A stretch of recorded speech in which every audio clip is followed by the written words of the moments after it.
প্রত্যেকটা গুলির হিসাব দিতে হবে। যে ভয়ের পাহাড় ছিল, ভয়ের চাদর ছিল, ওগুলো চলে গেছে। মুরব্বীরা, আইনজীবীরা, সাংবাদিকরা সবাই যেরকম করে নেমেছে, তাতে এই সরকারের মৃত্যু ঘণ্টা বেজেছে। গতকালকে প্রধানমন্ত্রী হাসপাতালে ভিজিট করতে গেছিলেন, সেখানে তিনি বলেছেন রংপুরে একটা মানুষ গুলিতে মারা গেছে। গুলিতে মারা গেছে মানে উনি বুঝিয়েছেন আন্দোলনকারী মারা গেছে। কার কথা বলেছেন তাও তো আমরা বুঝছি। দেখেন, আজকে পত্রিকায় আছে সেই সাঈদের হত্যার সঙ্গে যুক্ত বলে 16 বছরের একটা শিশু, একটা কিশোরকে গ্রেপ্তার করে রাখা হয়েছে। হ্যাঁ, এবং তাকে জেলে রাখা হয়েছে। হ্যাঁ, তাকে জেলে রাখা হয়েছে। তার বাবার কথা আপনারা শুনেছেন। পুলিশ বলেছে মানুষের মৃত্যু সন্ত্রাসীদের গুলিতে, তাদের গুলিতে নয়। স্বরাষ্ট্রমন্ত্রী বলেছিলেন পুলিশ যে গুলি করে প্রত্যেকটা গুলির হিসাব দিতে হয়। আমি বলছি প্রত্যেকটা গুলির হিসাব দিতে হবে। যদি মনে করে থাকেন যে এরকম একবার বললাম, একটা বিরাট বক্তৃতা করলাম, বাবা পেয়ে গেলাম, ওই রকম হবে না। ওই কাহিনী এখন চলবে না। সবাই দেখেছে কিভাবে আবু সাঈদের মৃত্যু হয়েছে। যতজনকে গ্রেপ্তার করা হয়েছে 87%, মানে 87% কোনো রাজনীতি করে না, কোনো পরিচয় নেই রাজনীতি। যতগুলো মানুষ গুলি হতে মারা গেছে, আপনারা যাদের গ্রেপ্তার করেছেন তাদের মধ্যে শিবির কয়টা একদম স্পটে ধরতে পেরেছেন, তারপরে জামাত কয়টা ধরতে পারেননি। এখন বলছেন ওদেরকে ব্যান করে দিলেই আমরা শান্তি ফিরে পাবো। করে দেন,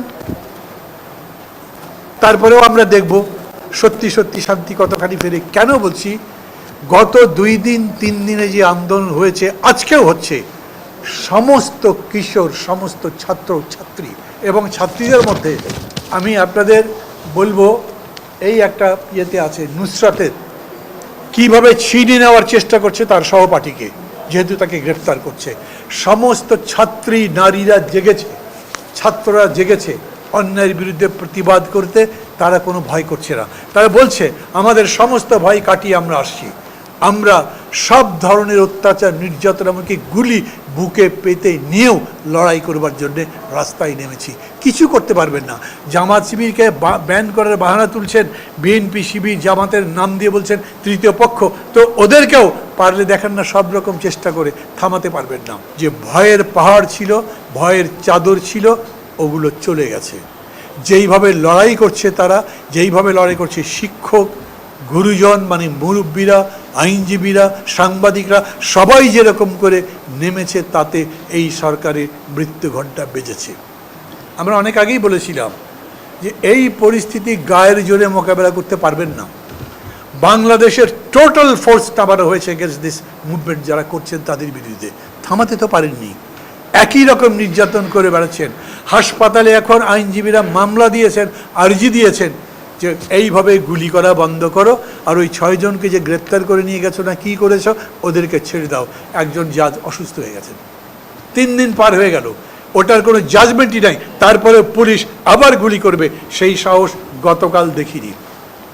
পুলিশ নিয়ে অনেক কথা সবাই বলেছেন, এটা তো আসলে পুলিশ লীগ। আমি বলি যদি এই পুলিশ লীগের মধ্যে ভোট দেন, তাহলে আমরা, মানে অপোজিশন, মানে ছাত্ররা বেশি ভোট পাবে।